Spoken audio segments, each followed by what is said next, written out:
अब यहाँ पे हम रेवोल्यूशन के बारे में थोड़ा सा चीज़ें समझेंगे, ठीक है।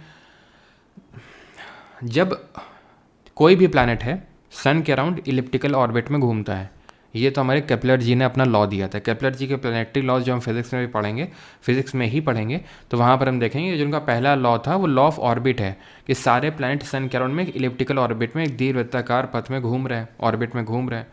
अब जब वो घूम रहे हैं तो क्योंकि हमारी अर्थ टिल्टेड है, अर्थ टिल्टेड है, तो होता क्या है कि जो अर्थ की सरफेस है उसमें जो सनलाइट पड़ रही है वो हर जगह इक्वल नहीं है। अब ये वीडियो देखो तब आपको अच्छे से समझ में आएगा, और अच्छे से देखना, ठीक है, समझना इसको अच्छे से।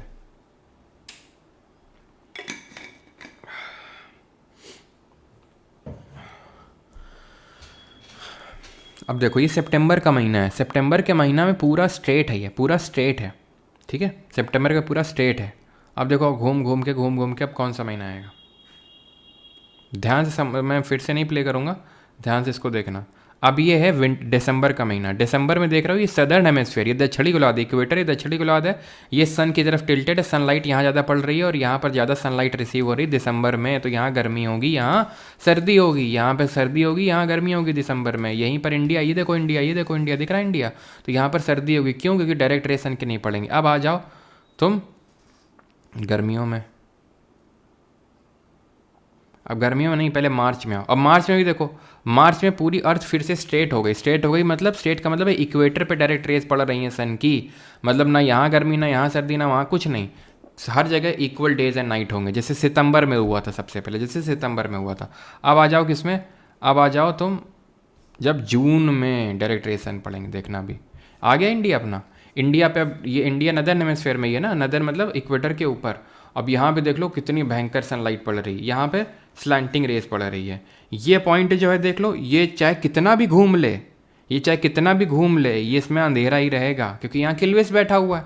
ये चाहे कितना ही घूम ले, यहाँ पर उजाला ही रहेगा, ठीक है, चाहे कितना भी घूमे यहाँ उजाला ही रहेगा। तो इसीलिए इन पॉइंट पे 6 महीने दिन होता है और 6 महीने रात होता है। समझ में आई ये चीज़ अभी आपको?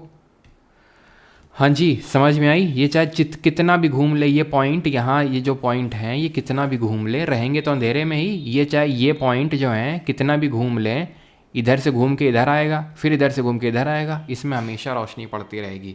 तो यहाँ पर मैं आपको सर ये समझाना चाहता हूँ, क्या समझाना चाहता हूँ कि ये है 21 मार्च, ये है 23 सितंबर, जहाँ पर इक्वेटर पे डायरेक्ट रेस पड़ रही हैं सन की, और उसको हम इक्विनॉक्स बोलते हैं, where entire earth experiences equal days and night, पूरी पृथ्वी में बराबर दिन और रात होते हैं, that is your equinox. 2 dates होती हैं, 21 मार्च और 23 सितंबर। समझ में आई चीज़? और जब ट्रॉपिक ऑफ कैंसर पे, दैट इज कर्क रेखा पे, अर्थ इस तरह से टिल्टेड है, ये ट्रॉपिक ऑफ कैंसर है आपकी, तो इस पर जब डायरेक्ट रेस पड़ रही हैं सन की, तो इसको हम बोलते हैं समर सॉलिस्टिस, 21 जून को होता है, और इसी दिन हम इंटरनेशनल योग दिवस भी मनाते हैं। एंड जब ये घूमते घूमते, क्योंकि अर्थ टिल्टेड है हमारी, तो जब इसका सदर्न हेमिस्फीयर टिल्टेड होता है सन की तरफ, यानी ट्रॉपिक ऑफ कैप्रिकॉर्न पे अर्थ की डायरेक्ट रेस पड़ रही हैं, तो उसको हम बोल देते हैं विंटर सॉलिस्टिस। ये है ग्रीष्मकालीन अयनांत और ये है शीतकालीन अयनांत। ये 21 जून को होता है, 21-22 दिसंबर को होता है। 21 जून को हम इंटरनेशनल योगा डे मनाते हैं, और 21 दिसंबर को अभी रिसेंट में ही, बहुत रिसेंट में अनाउंस हुआ है, करंट अफेयर मैंने पढ़ाया था, क्या कौन सा डे अनाउंस हुआ है अभी जो 21 दिसंबर को सेलिब्रेट किया जाएगा अब से, ओके। एंड और क्या है, और क्या है, हाँ, कि आप ये देखो, ये पॉइंट जो है, ये अभी जो मैं आपको दिखा रहा था, ये पॉइंट जो होते हैं आपके एंटायर 6 मंथ्स के लिए डे और नाइट एक्सपीरियंस करते हैं। जैसे कि ये रात है यहाँ पे, ठीक है, तो ये इसकी रात कहाँ से शुरू हुई होगी, कुछ इस तरह से, ठीक है, अंधेरा ही रहेगा वहाँ पर, और यहाँ पर क्या रहेगा, ऊपर वाले पॉइंट पे उजाला ही रहेगा, और फिर नीचे वाले पॉइंट पे उजाला रहेगा जब सदर्न हेमिस्फीयर टिल्टेड होगा, और ऊपर अंधेरा रहेगा। अब अगर तुम्हें नहीं समझ में आ रहा है तो तुम मत समझो, तुम बस रट्टा मार लो, क्योंकि मैंने वीडियो दिखा दिया, उसमें बता दिया, अब मैं समझा नहीं पाऊंगा इससे ज़्यादा, ठीक है। इस दिन हम मेडिटेशन डे, ठीक है, इंटरनेशनल मेडिटेशन डे जो है सेलिब्रेट किया जाएगा 21 दिसंबर को। ये चीज़ आपको क्लियर होनी चाहिए। तो हम ये बोल सकते हैं कि सीज़न, आप बताओ सीज़न किस वजह से होता है, जो ऋतुएं होती हैं वो किस वजह से होती हैं। तो एक तो अगर हमारी सोचो अर्थ रिवॉल्व ना करे, वहीं की वहीं खड़ी रहे, वहीं की वहीं खड़ी रहे, घूमती रहे घूमती रहे घूमती रहे घूमती रहे, रिवॉल्व ना करे सन के अराउंड, बस एक ही पॉइंट पे फिक्स कर दें, सीजन्स होंगे? नहीं होंगे।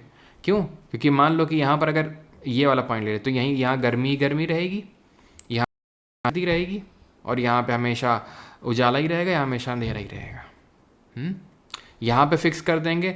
इक्विनॉक्स वो पॉइंट होते हैं, इसको हम बोलते हैं वर्नल इक्विनॉक्स, इसको बोलते हैं ऑटमनल, इसी को स्प्रिंग इक्विनॉक्स ही बोलते हैं।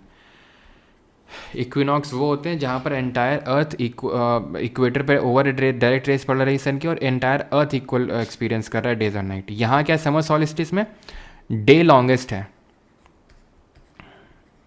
और नाइट शॉर्टेस्ट है, ठीक है। नाइट क्या है? सबसे शॉर्टेस्ट है। यहाँ पर अगर बात करेंगे तो क्या है, यहाँ पे जब 21 या 22 दिसंबर की अगर हम बात करेंगे तो नाइट जो है वो सबसे लॉन्गेस्ट है, ठीक है, और डे सबसे क्या है, डे सबसे शॉर्टेस्ट है। सर ये मैं नदर्न हेमिस्फीयर के पर्सपेक्टिव से बात कर रहा हूँ, सदर्न के पर्सपेक्टिव से नहीं, ठीक है। तो सीज़न दो कारणों की वजह से होते हैं, एक तो हमारा जो रेवोल्यूशन है वो, प्लस जो अर्थ का टिल्ट है वो, दोनों कारण होते हैं।